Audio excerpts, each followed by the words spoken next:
Praise the Lord.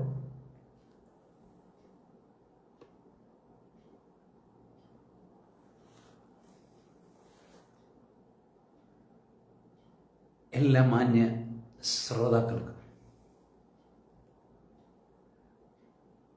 വേഗം വരുമെന്ന് അരുളി ചെയ്ത പരിശുദ്ധ കർത്താവിൻ്റെ നാമത്തിൽ എൻ്റെ നിസ്തുല്യമായ സ്നേഹമെന്നെ അറിയിക്കുന്നു. ദൈവം എല്ലാവരെയും ധാരാളമായി അനുഗ്രഹിക്കുമാറാകട്ടെ. നിങ്ങളുടെ ജീവിതത്തിലെ ഏറ്റവും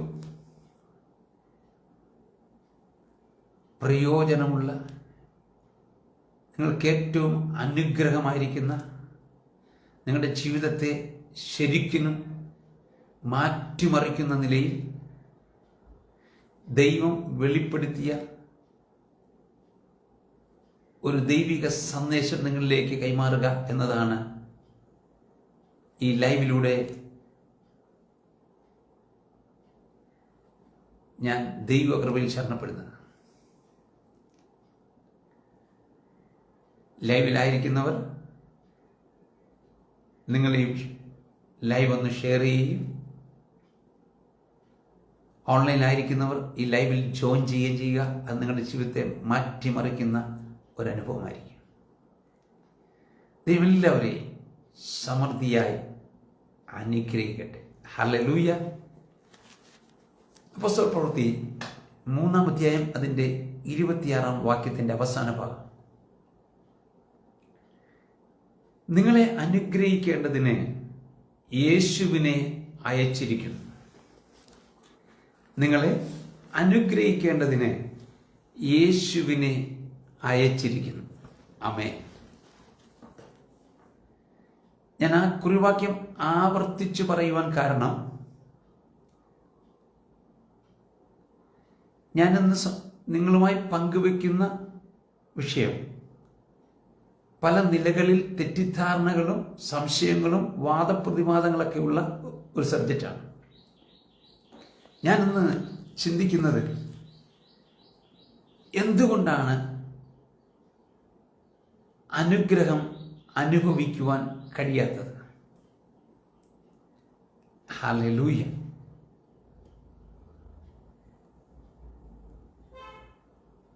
വളരെ പ്രാർത്ഥനയോടെ നമുക്കായിരിക്കാൻ കർത്താവ് നമ്മെ സഹായിക്കട്ടെ.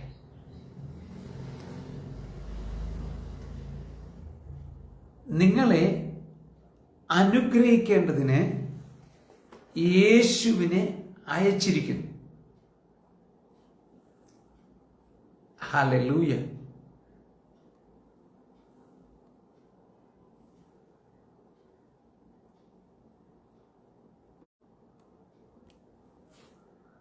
നിങ്ങളെ അനുഗ്രഹിക്കേണ്ടതിന് യേശുവിനെ അയച്ചിരിക്കുന്നു.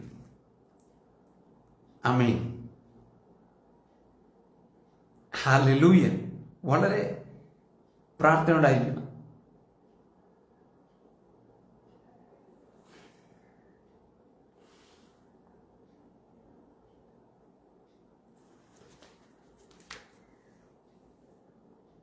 ഏറ്റവും അധികം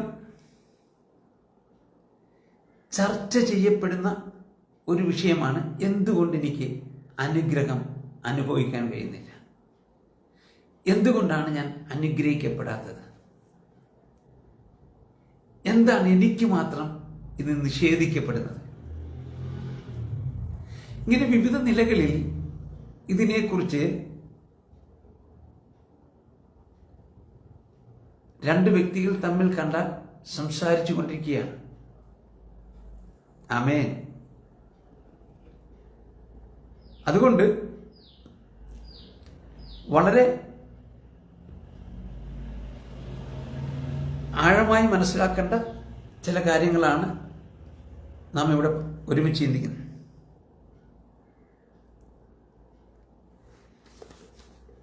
സദൃശവാക്യം 10-ാം അധ്യായം 22-ാം വാക്യം വരുമ്പോൾ, യേശു ക്രിസ്തുവിന്റെ അനുഗ്രഹത്താൽ സമ്പത്തുണ്ടാകുന്നു.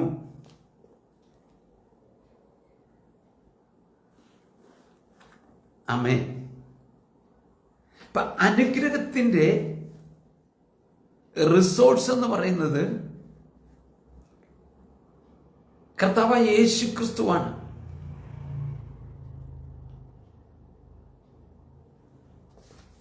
ആമേൻ. യേശു ക്രിസ്തുവിൽ വിശ്വസിക്കുന്നു എന്ന് പറയുന്ന പ്രിയപ്പെട്ടവർ ബഹുഭൂരിപക്ഷവും ദൈവത്തിൻ്റെ നന്മ അവരാഗ്രഹിക്കുന്നത് പോലെ അനുഭവിക്കുന്നു എന്ന് ചോദിച്ചാൽ യെസ് എന്ന് പറയുന്ന വ്യക്തികൾ വളരെ കുറവായിരിക്കും. ആമേൻ. പ്രാർത്ഥനയ്ക്ക് വല്ലപ്പോഴും കിട്ടുന്ന മറുപടിയല്ല ഞാനീ പറയുന്നത്. ആമേൻ.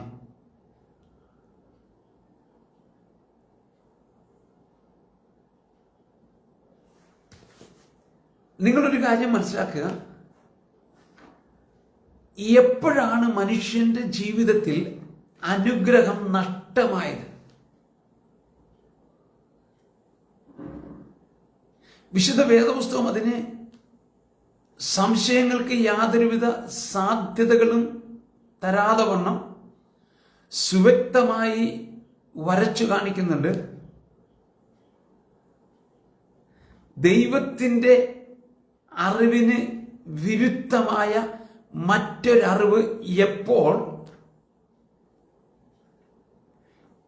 മനുഷ്യനിൽ പ്രവേശിച്ചുവോ അല്ലെങ്കിൽ മനുഷ്യൻ സ്വീകരിച്ചുവോ അപ്പോൾ മുതൽ മനുഷ്യൻ ദൈവിക അനുഗ്രഹത്തിൽ നിന്ന് അല്ലെങ്കിൽ ദൈവിക സമ്പത്ത് അനുഭവിക്കൽ നിന്നും സ്വയം ഔട്ടായി.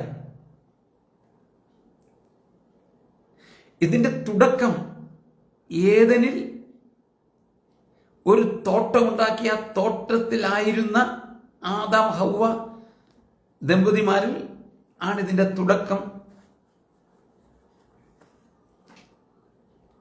ഇപ്പൊ ദൈവിക അനുഗ്രഹം അല്ലെങ്കിൽ ദൈവിക സമ്പത്ത് അനുഭവിക്കാൻ കഴിയാതെ വണ്ണം മനുഷ്യനായി തീർന്നത് മറ്റൊരു അറിവായിരുന്നു അവനെ അതിൽ നിന്നും പുറത്താക്കിയത്.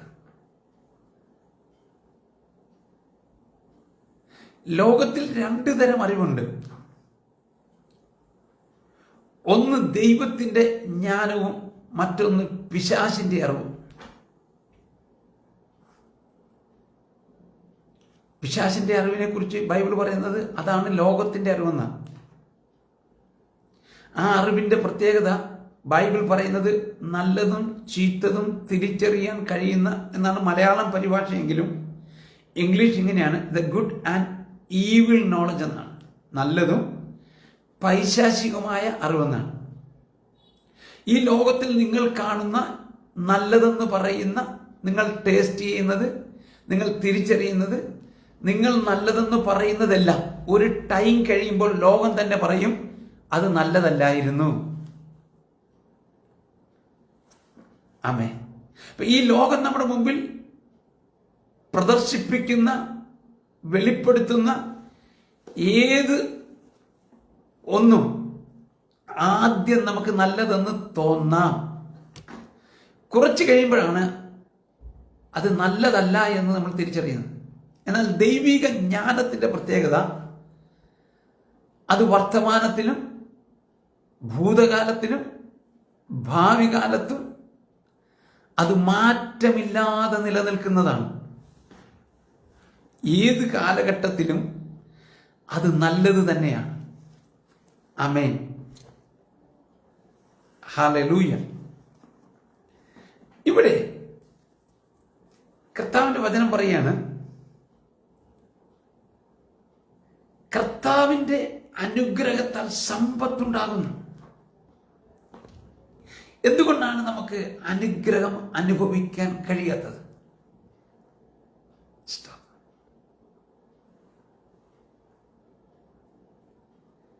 അനുഗ്രഹം അനുഭവിക്കാൻ കഴിയാത്തതിന്റെ അടിസ്ഥാനം നിങ്ങളുടെ വിശ്വാസം തെറ്റാണ് എന്നതാണ്. ആമേൻ.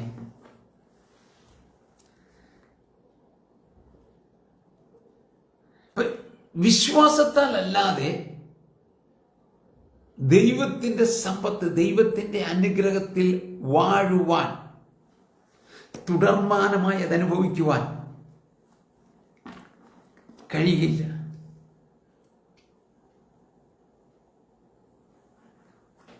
ഞാനൊരു ഉദാഹരണം പറയുമ്പോൾ നിങ്ങൾക്ക് മനസ്സിലാവും. അപ്പനും അമ്മയും 2 മക്കളും ഒരുമിച്ച് താമസിച്ചു കൊണ്ടിരിക്കുമ്പോൾ, നല്ല വെൽത്തായ സമ്പന്നമായ ഒരു കുടുംബത്തിൽ കാര്യം പറയും. ഒരു ഉദാഹരണമായിട്ട് പറയുന്നത്, ഒരു സമയത്ത് ആ മകൻ തിരിച്ചറിയാണ് ഇതെൻ്റെ അപ്പനല്ല എന്ന് തിരിച്ചറിഞ്ഞാൽ, ആ അറിവ്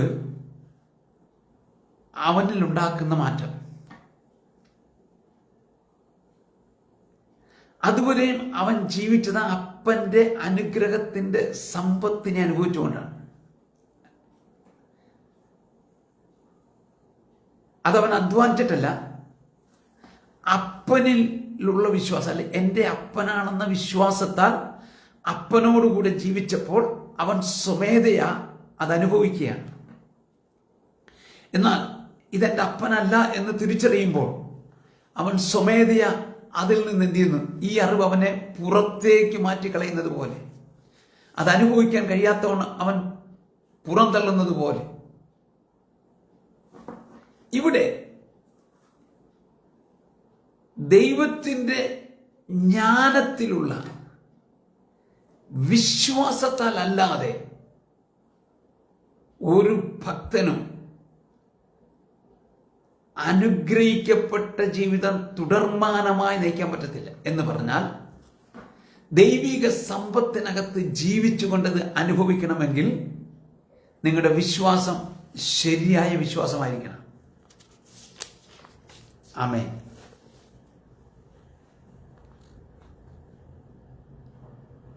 ഹല്ലേലൂയ. ഈ ലൈവിൽ ഞാൻ നിങ്ങളോട് വളരെ വ്യക്തമായി പറയുന്നു, നിങ്ങൾ ഒരു അനുഗ്രഹിക്കപ്പെട്ട ദൈവിക സമ്പത്തുകൾ അനുഭവിച്ചുകൊണ്ട് ദൈവം നമുക്ക് നൽകിയിരിക്കുന്ന സമൃദ്ധിയുടെ ഒരു ജീവിതം നയിക്കുവാൻ ആഗ്രഹിക്കുന്നു. അങ്ങനെയെങ്കിൽ നിങ്ങളിൽ 3 കാര്യം സംഭവിക്കണം. ഒന്ന്, നിങ്ങളുടെ മനോഭാവം മാറണം. 2, നിങ്ങളുടെ തീരുമാനങ്ങൾ മാറണം.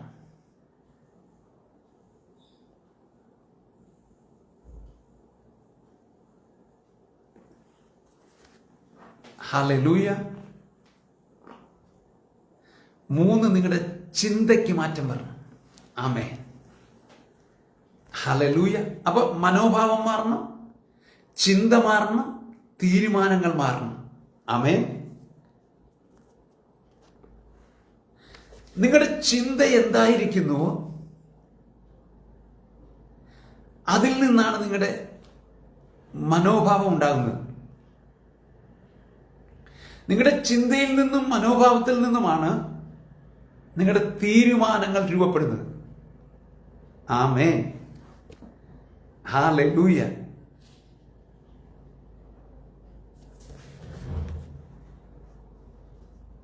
മനുഷ്യനെ ദൈവം സൃഷ്ടിച്ചപ്പോൾ അവന് മനസ്സെന്ന് പറയുന്ന ഒരു മണ്ഡലമുണ്ട്. ഈ മനസ്സിന് 3 ഭാഗങ്ങളുണ്ട്. ഒന്ന് ബോധ മനസ്സ്, ഉപബോധ മനസ്സ്, അബോധ മനസ്സ്. ദൈവിക ജ്ഞാനം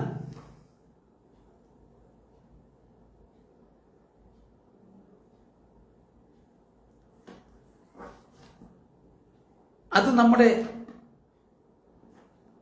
മനസ്സാണ് തിരിച്ചറിയുന്നത്.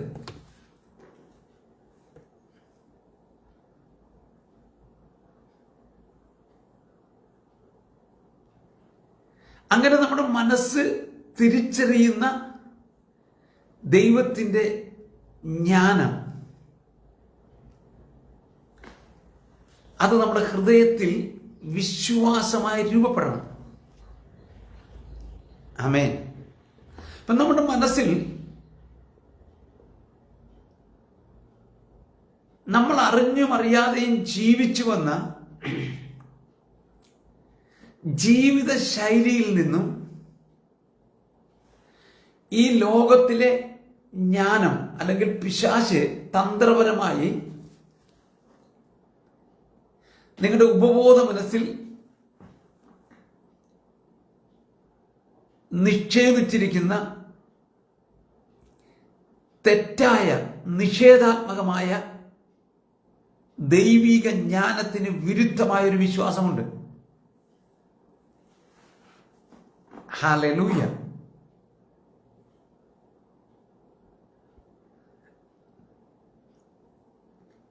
നിങ്ങളുടെ ഉപബോധ മനസ്സ് ഒരു തുറന്ന വാതിൽ പോലെയാണ്, ജാലകം പോലെയാണ്.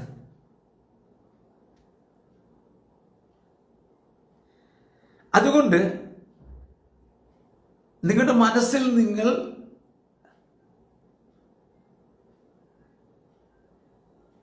തിരിച്ചറിയുന്ന സത്യങ്ങൾ, യാഥാർത്ഥ്യങ്ങൾ നിങ്ങളിൽ ആഴമായി സ്വാധീനം ചെലുത്തുമ്പോൾ അത് നേരെ നിങ്ങളുടെ ഉപബോധ മനസ്സിലേക്ക് ട്രാൻസ്ഫർ ചെയ്യപ്പെടുകയാണ്. അല്ലെങ്കിൽ നിങ്ങളുടെ ഉപബോധ മനസ്സ് സ്വീകരിക്കുവാണ്ടേ തീരും.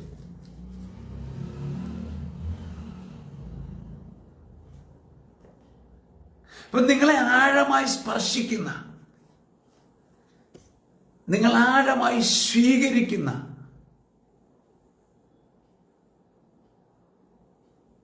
നിങ്ങളെ വല്ലാതെ അസ്വസ്ഥമാക്കുന്ന നിലയിൽ നിങ്ങളെ എഫക്റ്റ് ചെയ്ത സംഭവങ്ങളാകട്ടെ, സ്തോത്രം, പ്രവൃത്തികളാകട്ടെ,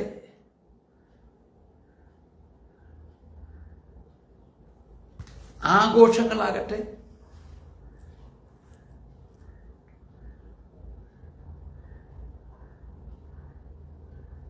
പേടിപ്പെടുത്തുന്ന സാഹചര്യങ്ങളാകട്ടെ, ഇതെല്ലാം നിങ്ങളുടെ ഉപബോധ മനസ്സിലേക്ക് സ്വീകരിക്കപ്പെടുവാനിടയാവും. ഹല്ലേലൂയ.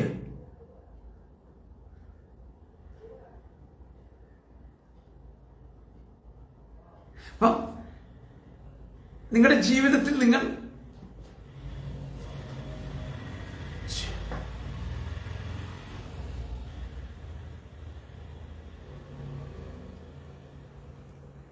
എൻ്റെ ജീവിതം ഇങ്ങനെയായി തീരുവാൻ കാരണം ഞാൻ ഈ ഭവനത്തിൽ ജനിച്ചത് കൊണ്ടാണ്, എൻ്റെ ജീവിതം ഇങ്ങനെയായി തീരുവാൻ കാരണം എനിക്ക് നല്ല വിദ്യാഭ്യാസം ലഭിക്കാഞ്ഞത് കൊണ്ടാണ്,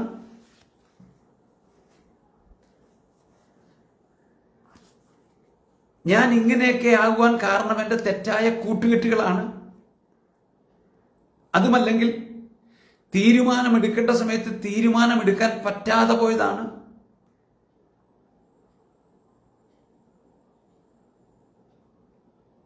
അല്ലെങ്കിൽ ഇന്ന സ്വാധീനങ്ങളാണ്, അല്ലെങ്കിൽ വീട്ടിലുണ്ടായ അനർത്ഥങ്ങളാണ്. ഇങ്ങനെ പലവിധമായ വിഷയങ്ങൾ നിങ്ങളുമായി ബന്ധപ്പെട്ടിരിക്കുന്നത് നിങ്ങളിൽ തെറ്റായ ചിന്തകളും തെറ്റായ മനോഭാവങ്ങളും രൂപപ്പെട്ടു വരുവാൻ ഇടയായി. മാത്രമല്ല, അത് കാലക്രമേണ ആ ചിന്തകൾ നിങ്ങളെ കലുഷിതമായ, പ്രശ്നസങ്കീർണമായ ഒരു സാഹചര്യത്തിലേക്ക് നിങ്ങളെ കൊണ്ടുപോകാനിടയായി തീർന്നു.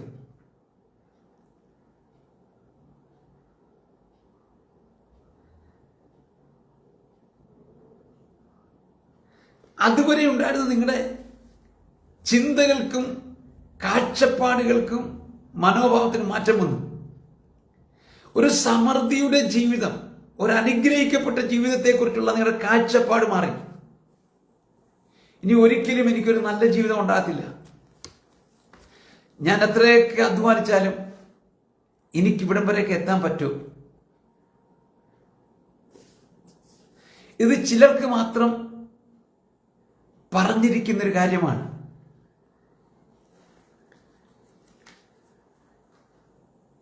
ഒരു അനുഗ്രഹിക്കപ്പെട്ട സമൃദ്ധിയുടെ ജീവിതം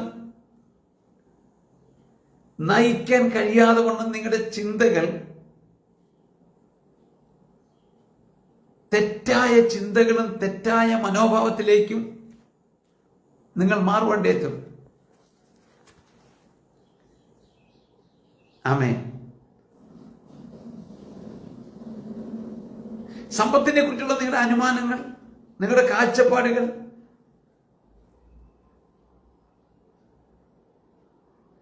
എല്ലാറ്റിലുപരിയായി ഇത് നിങ്ങളുടെ സ്വന്തം വ്യക്തിത്വം എന്നിവയായി മാറി. ഞാൻ എന്നും ഒരു ദരിദ്രനായിരിക്കും, എന്നും ഞാൻ ഇങ്ങനെ അധ്വാനിച്ച് കഴിയുന്നവനായി തീർന്നിരിക്കും. എൻ്റെ ഈ ജീവിത നിലവാരത്തിനൊരു മാറ്റം ഉണ്ടാകത്തില്ല. എൻ്റെ സ്ഥിതി എന്നും ഇങ്ങനെയാണ്. ഈ പലിശ കൊടുത്ത് ഞാൻ തന്നെ എൻ്റെ ജീവിതത്തെ തകർത്തുകൊണ്ടിരിക്കുകയാണ്. ഇതിനൊന്നും ഒരു മാറ്റം വരാൻ പോകുന്നില്ല. ഇത്യാദി ചിന്തകൾ നിങ്ങളെ എന്നും നിരന്തരമായി വേട്ടയാടുവാൻ തുടങ്ങി.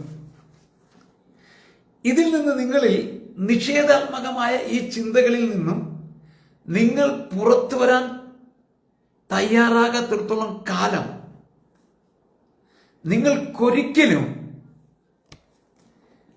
ദൈവം വിഭാവനം ചെയ്തിരിക്കുന്ന, ദൈവം ഒരുക്കിയിരിക്കുന്ന അനുഗ്രഹിക്കപ്പെട്ട ഒരു സമൃദ്ധിയുടെ സമ്പത്തിന്റെ ജീവിതം നയിക്കുവാൻ സാധ്യമല്ല. ഇപ്പൊ നിങ്ങളുടെ തെറ്റായ നിഷേധാത്മകമായ ചിന്തകൾ, നിങ്ങളുടെ മനോഭാവം നിമിത്തം നിങ്ങളുടെ ഉള്ളിൽ നിങ്ങൾ പോലും അറിയാതെ ഭയം, സംശയം, ഇല്ലായ്മയുടെ ചിന്തകൾ അല്ലെങ്കിൽ ദാരിദ്ര്യം എന്നിവയുടെ സമ്മിശ്ര വികാരങ്ങളാൽ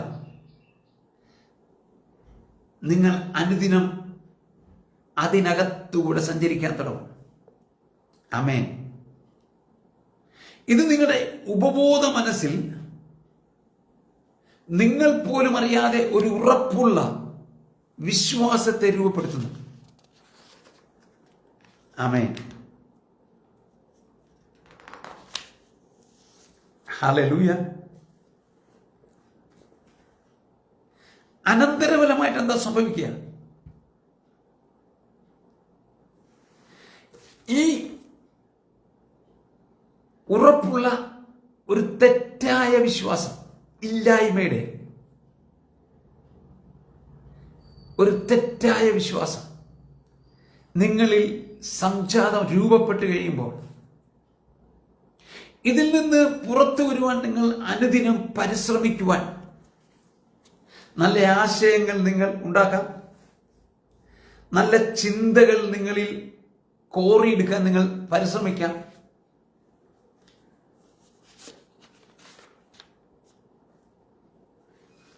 പക്ഷെ നിങ്ങളുടെ പരിശ്രമങ്ങൾക്കൊന്നും നിങ്ങളായിരിക്കുന്ന അവസ്ഥാവിശേഷത്തിൽ നിന്നും, സ്ഥിതിവിശേഷത്തിൽ നിന്നും, ഇല്ലായ്മയുടെ ഈ അനുഭവത്തിൽ നിന്നും പുറത്തു വരാൻ കഴിയാതെ വണ്ണം നിങ്ങളുടെ അകത്ത് നിലനിൽക്കുന്ന തെറ്റായൊരു വിശ്വാസമുണ്ട് നിങ്ങളുടെ ഉപബോധ മനസ്സിൽ. അത് നിങ്ങളെ നശിപ്പിച്ചുകൊണ്ടേയിരിക്കും. അതുകൊണ്ട് ചിലർ പറയുന്നത് കേട്ടില്ലേ, എന്തെല്ലാം ചെയ്തു നോക്കി ഒരു മാറ്റവുമില്ല, ചെയ്യുന്നതെല്ലാം പരാജയപ്പെട്ടു പോവുകയാണ്. ഞാൻ നേരത്തെ വായിച്ച വാക്യത്തിൽ വളരെ വ്യക്തമായി എഴുതിയിട്ടുണ്ട്, യേശുക്രിസ്തുവിന്റെ അനുഗ്രഹത്താൽ സമ്പത്തുണ്ടാകുന്നു, അധ്വാനത്താൽ അതിനോടൊന്നും കൂട്ടുന്നില്ല. അപ്പൊ നിങ്ങളുടെ പ്രവൃത്തി കൊണ്ട്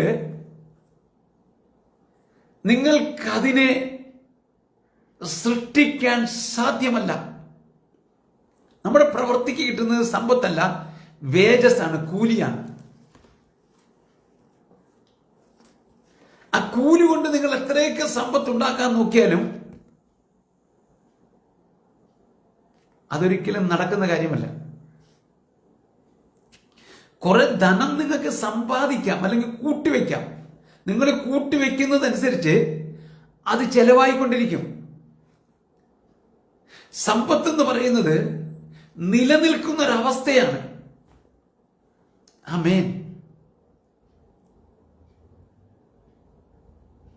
മാറ്റമില്ലാതെ നിലനിൽക്കുന്ന ഒരു സ്ഥിതിവിശേഷമാണത്, ഒരവസ്ഥയാണത്.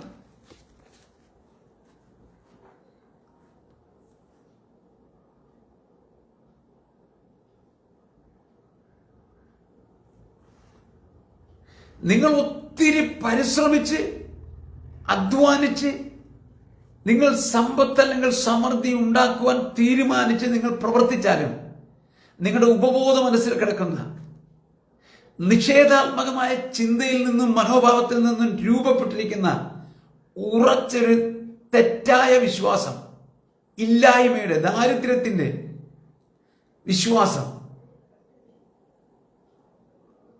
ഒരിക്കലും നിങ്ങളെ നിങ്ങളുടെ പ്രവൃത്തി കൊണ്ടോ ഒന്നും നിങ്ങൾ ആഗ്രഹിക്കുന്നത് നേടുവാൻ കഴിയാതെ വണ്ണം ഈ ഫെയ്ത്ത്, ഈ വിശ്വാസം നിങ്ങളെ തകർത്തുകൊണ്ടിരിക്കും. ഒരു സമൃദ്ധിയുടെ ജീവിതം ആഗ്രഹിക്കുവാൻ, ഒരു അനുഗ്രഹിക്കപ്പെട്ട ജീവിതം ആഗ്രഹിക്കുവാൻ നിങ്ങൾ ആഗ്രഹമുള്ള വ്യക്തിയാണെങ്കിൽ ഈ സന്ദേശം നിങ്ങൾ കേൾക്കുമ്പോൾ തിരിച്ചറിയേണ്ട ഒരു യാഥാർത്ഥ്യം, ഈ സമയം നിങ്ങൾ ദൈവിക ജ്ഞാനത്തിന് വിരോധമായി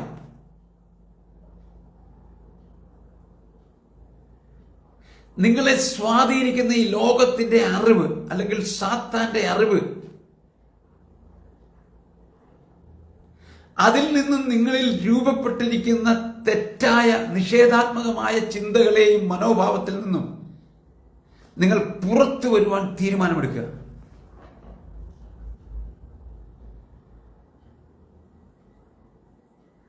നിങ്ങൾ പുറത്തു വരുവാൻ തീരുമാനമെടുക്കുക.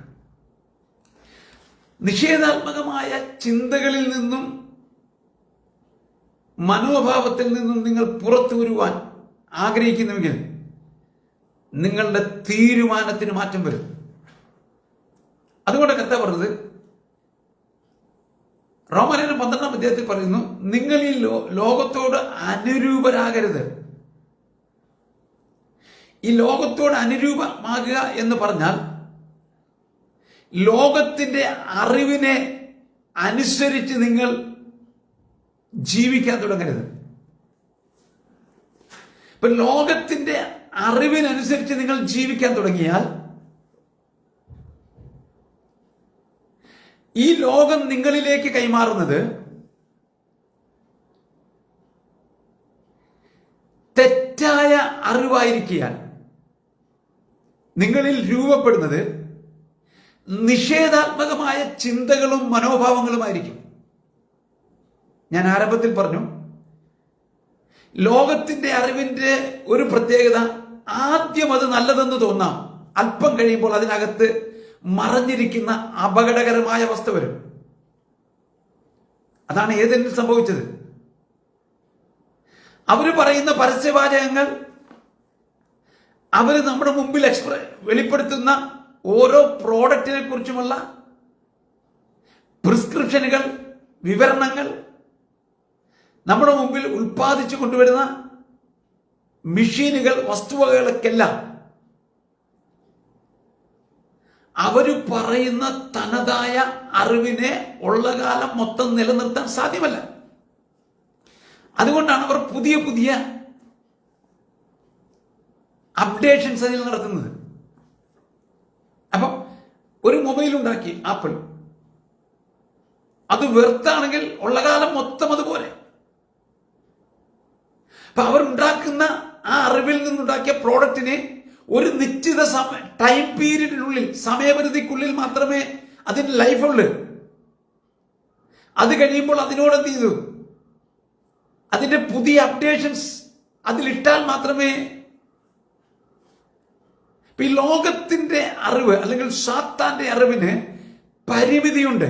എന്നാൽ ദൈവം നിങ്ങളെ വിളിച്ചിരിക്കുന്നത്, ദൈവം തന്റെ പുത്രനായ ക്രിസ്തുവിനെ അയച്ചിരിക്കുന്നത് നിങ്ങളെ അനുഗ്രഹിക്കേണ്ടതിനാണ്.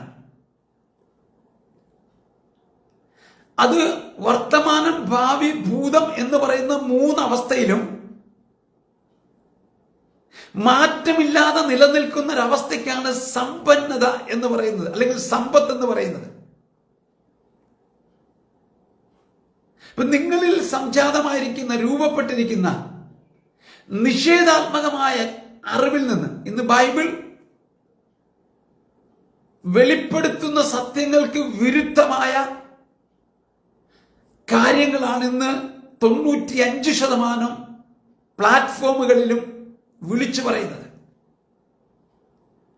സമ്പത്ത് പാപമെന്ന് പഠിപ്പിക്കുന്നവരുണ്ട്, സമ്പത്ത് തെറ്റാണെന്ന് പഠിപ്പിക്കുന്നവരുണ്ട്.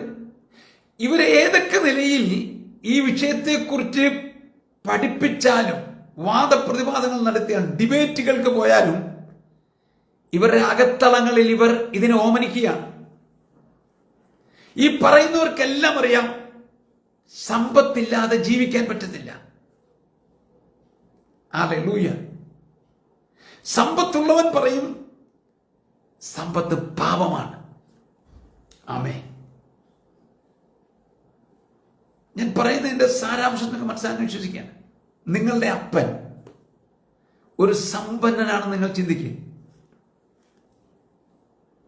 അങ്ങനെ സമ്പന്നനായ അപ്പന് നിങ്ങൾ ജനിച്ച ഒരു മോനാണെന്ന് നിങ്ങൾ ചിന്തിക്കുക.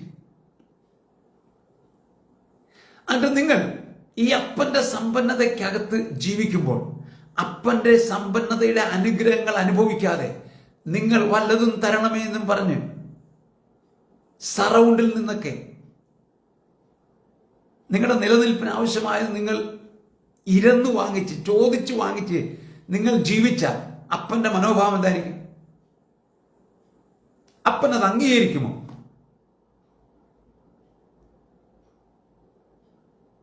ആമേൻ. അപ്പൊ ദൈവം നമ്മെ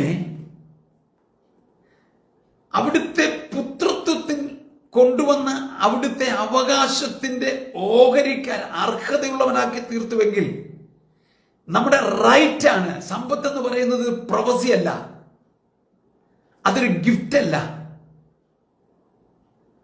അത് ഓരോ ദൈവത്തിന്റെ പുത്രന്മാർക്കുമുള്ള റൈറ്റ് ആണ്. ദൈവത്തിന്റെ സമ്പത്ത് അനുഭവിച്ചുകൊണ്ട് ഈ ഭൂമിയിൽ ദൈവത്തിന്റെ ഇഷ്ടം നിവർത്തിക്കാന്ന്. ആമേൻ. ഹല്ലേലൂയ. ഇപ്പൊ എന്നെ കേൾക്കുന്ന പ്രിയരെ,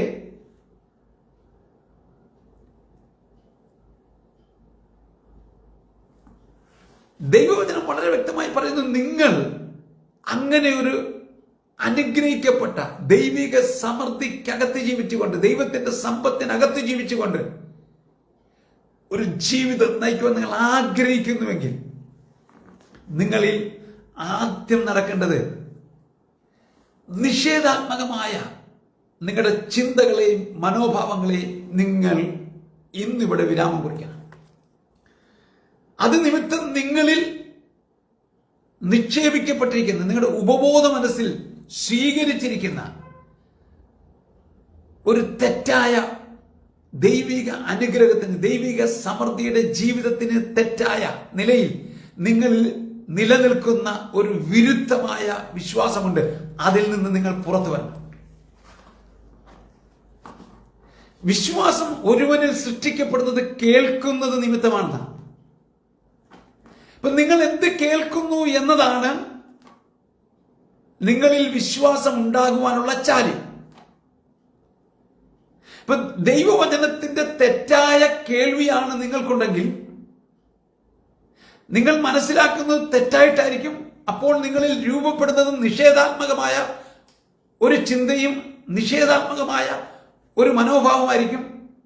അതിൽ നിന്നുണ്ടാകുന്ന വിശ്വാസം ദൈവം എന്ത് നിങ്ങളോട് ആവശ്യപ്പെടുന്നില്ല, നിങ്ങൾ എന്ത് നിങ്ങൾക്ക് വേണ്ടി വിഭാവനം ചെയ്തുവോ അതിന് നേരെ വിരുദ്ധമായതായിരിക്കും നിങ്ങൾ പ്രാപിക്കുക. ആമേൻ.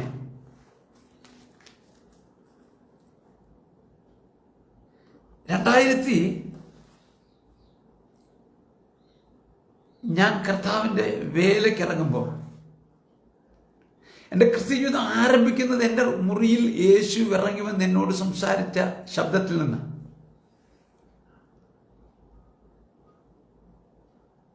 ദീർഘവർഷങ്ങൾക്ക് ശേഷം 2 ആഴ്ചയ്ക്ക് മുമ്പ് കർത്താവ് എൻ്റെ മുറിയിൽ ഇറങ്ങി വന്ന് എന്നോട് സംസാരിപ്പാനിടയായി.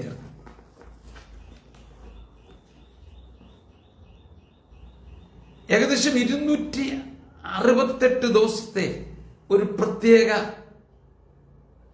പാഠശാലയിലൂടെ ദൈവം എന്നെ കടത്തിവിട്ട എങ്ങനെ വിശ്വാസത്താൽ ജീവിക്കാമെന്ന് എന്നെ പഠിപ്പിച്ചത്.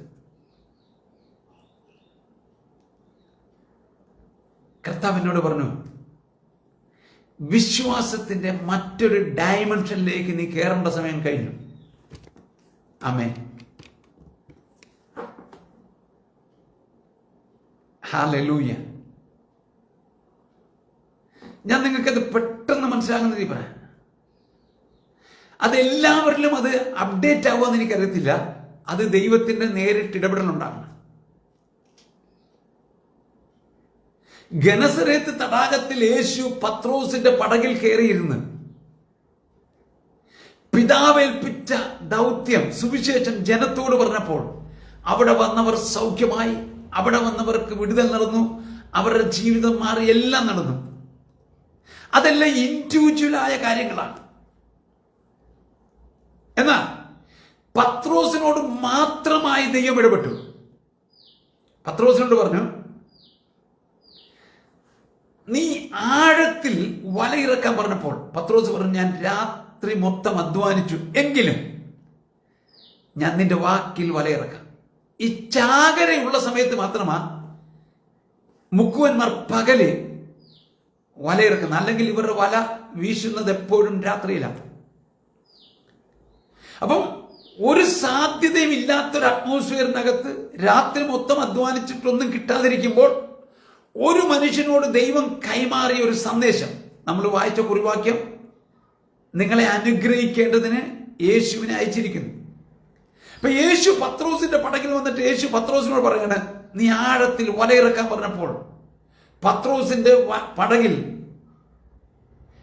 അന്ന് വരെയും പത്രോസ് വീശുമ്പോൾ അവന് കഴിക്കാനുള്ളതും അവന്റെ ആവശ്യത്തിനുള്ളതും മാത്രം ലഭിച്ചിരുന്ന വലയ്ക്കകത്ത് അനവധി പടകുകളെ നിറയ്ക്കാൻ കഴിയുന്ന ഒരു സമൃദ്ധിയുടെ തലം വെളിപ്പെട്ടു.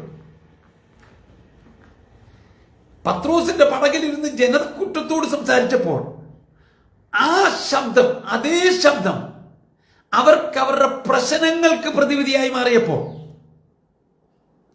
അവരുടെ വിഷയത്തിനൊരു പ്രതിക്രിയ ചെയ്യപ്പെട്ട് അവരതിൽ സൗഖ്യം പ്രാപിച്ചു പോയപ്പോൾ അവിടെയെങ്ങും ഒരാളും ഒരു സമൃദ്ധി കണ്ടില്ല. അവിടെ എല്ലാവരും അനുഭവിച്ചത് ദൈവത്തിൽ നിന്നുള്ള വിടുതൽ മാത്രമാണ്, വ്യക്തിപരമായ അവരുടെ പ്രശ്നങ്ങൾക്ക് പരിഹാരം മാത്രമാണ്. എന്നാൽ ഇവിടെ പത്രോസിന്റെ ജീവിതത്തിൽ പ്രശ്ന സങ്കീർണമായ ഒരവസ്ഥ നിൽക്കുമ്പോൾ പത്രോസിന് പ്രശ്നത്തിന് പരിഹാരമല്ല, ഒരു സമൃദ്ധിയുടെ മണ്ഡലം വെളിപ്പെടുകയാണ്. ആമേൻ. 2 പേരോട് സംസാരിച്ചത് യേശു തന്നെയാണെങ്കിലും പത്രോസിനോട് സംസാരിച്ചപ്പോൾ അതിന് വ്യത്യാസം വരാൻ കാരണം പത്രോസ് ദൈവിക പദ്ധതിക്കകത്തുണ്ടായിരുന്നത് കൊണ്ട് അവനിലേക്ക് ചെന്ന ദൂത് ഒരു സമൃദ്ധിയുടെ തലമായിരുന്നു. ആമേൻ. എന്നെ കേൾക്കുന്ന പ്രിയരെ,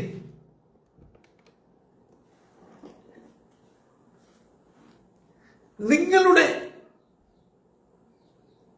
തെറ്റായ ചിന്തകൾക്കും മനോഭാവത്തിനും മാറ്റം വരാതെ അതിൽ നിന്ന് രൂപപ്പെട്ട തെറ്റായ ബിലീഫ്, വിശ്വാസം നിങ്ങളുടെ ഉപബോധ മനസ്സിൽ കിടക്കുന്നിടത്തോളം കാലം നിങ്ങൾ എങ്ങനെയെല്ലാം പ്രവർത്തിച്ചാലും, ഏതൊക്കെ നിലയിൽ നിങ്ങൾ വിശ്വാസത്തെ ഏറ്റുപറഞ്ഞാലും നിങ്ങൾക്കൊരിക്കലും നിലനിൽക്കുന്ന ഒരു സമൃദ്ധിക്കകത്ത് കയറാൻ പറ്റത്തില്ല. വല്ലപ്പോഴും നിങ്ങളുടെ പ്രാർത്ഥനകൾക്ക്, നിങ്ങളുടെ ചോദ്യങ്ങൾക്ക് മറുപടി ലഭിച്ചേക്കാം. ഹല്ലേലൂയ. എന്നെ കേൾക്കുന്ന പ്രിയരെ, അതാണ് കർത്താവ് പറയുന്നത്, അല്ലെങ്കിൽ പരിശുദ്ധാത്മ പറയുന്നത്. ഒരുവൻ ക്രിസ്തുവിലായാൽ അവൻ പുതിയ സൃഷ്ടിയാകുന്നു. അവൻ ദൈവിക സമൃദ്ധി, ദൈവത്തിന്റെ സമ്പത്ത്, അത് പുതിയ സൃഷ്ടിക്ക് മാത്രം ഉള്ളതാണ്.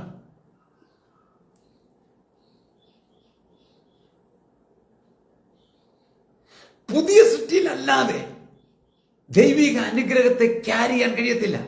എപ്പോൾ ദൈവത്തിന് വിരുദ്ധമായ ഒരു അറിവ് മനുഷ്യൻ പ്രാപിച്ചു, അപ്പോൾ അവൻ ഇതിൽ നിന്ന് വീണുപോകുക മാത്രമല്ല, അവൻ പഴയ സൃഷ്ടിയായെന്ന് പറഞ്ഞ. പഴയ സൃഷ്ടിക്കൊന്നും ദൈവിക അനുഗ്രഹത്തെ ക്യാരി ചെയ്യുവാൻ, അതിനെ അനുഭവിക്കാൻ കഴിയത്തില്ല.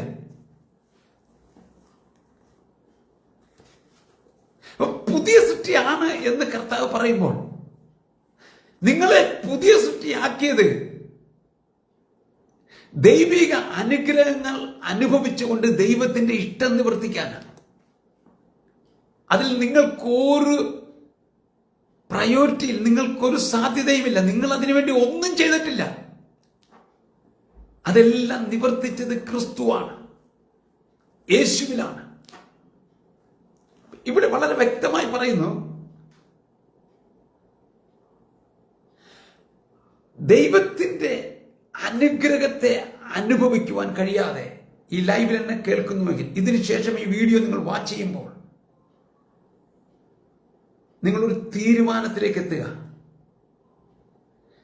മുഖപക്ഷമില്ലാതെ നിന്നെ ഈ അനുഗ്രഹിക്കപ്പെട്ട ജീവിതത്തിൽ നയിക്കുവാൻ, നടത്തുവാൻ, അതനുഭവിക്കുവാൻ നിനക്ക് കഴിയും. കാരണം എൻ്റെ ദൈവത്തിന് മുഖപക്ഷമില്ല.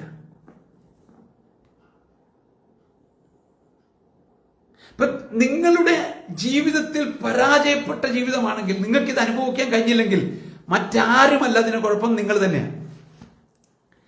നിങ്ങളുടെ അനുഗ്രഹത്തിന് നിങ്ങൾ തന്നെയാണ് തടസ്സമെന്ന് നിങ്ങൾ തിരിച്ചറിയുക.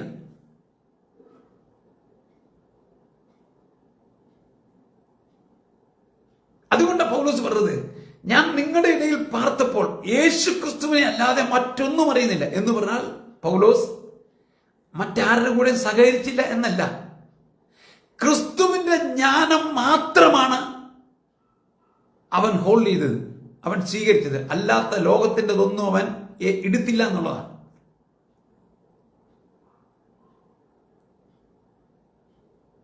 ഇപ്പൊ ദൈവത്തിന്റെ ജ്ഞാനത്തിന് വിരോധമായി വന്ന എല്ലാ ലോകത്തിന്റെ അറിവിൽ നിന്നും പൗലോസ് വിട്ടു നിൽക്കുവാൻ കഴിഞ്ഞതുകൊണ്ടാണ് മറ്റ് ശിഷ്യന്മാരെക്കാൾ അധികമായി പൗലോസ് ക്രിസ്തുവിൽ അതിന്റെ സമൃദ്ധിയിൽ ജീവിപ്പാൻ തീർന്നത്. ഹല്ലേലൂയ.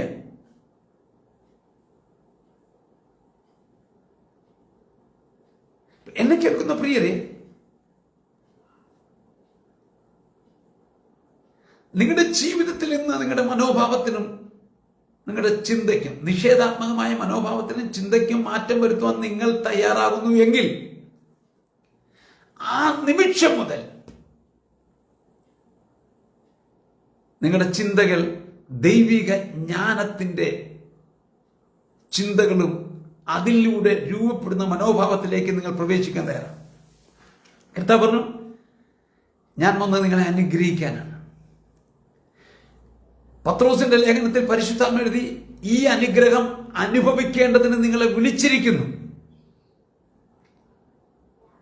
സഭയുടെ ആധികാരികതയെ കാണിക്കുന്ന, ലേഖനങ്ങളുടെ റാണി എന്നൊക്കെ വിശേഷിപ്പിക്കുന്ന എഫേസ്യ ലേഖനത്തിൽ പരിശുദ്ധാത്മ ഇങ്ങനെ കോറിയിട്ടു, ക്രിസ്തുയേശുവിൽ സ്വർഗത്തിലെ സകല അനുഗ്രഹത്താലും നിന്നെ അനുഗ്രഹിച്ചിരിക്കുന്നു. ആമേൻ. ഹല്ലേലൂയ. ഇപ്പൊ ദൈവത്താൽ അനുഗ്രഹിക്കപ്പെട്ട നിലയിൽ തുടർമാനമായി, എൻഡ് ഓഫ് ദ ലൈഫ്, ജീവിതത്തിന്റെ അവസാനം വരെ ഇതിനകത്ത് ഒരേപോലെ ജീവിച്ച് ദൈവ ഇഷ്ടം ചെയ്യുവാൻ ദൈവം നമ്മെ ആക്കി വെച്ചിരിക്കുമ്പോൾ, ഇന്നും ദൈവത്തിന്റെ ഇഷ്ടം നിവർത്തിപ്പാൻ കഴിയാതെ വണ്ണം പരാജയപ്പെടാൻ കാരണം, ജനം നിലനിൽപ്പിന്റെ ആവശ്യമായ പണത്തിന് വേണ്ടി, സമ്പത്തിന് വേണ്ടി പരക്കം പായ. ഹല്ലേലൂയ. എന്നെ കേൾക്കുന്ന പ്രിയരെ, നിങ്ങളുടെ ജീവിതം എങ്ങനെയായിരിക്കും?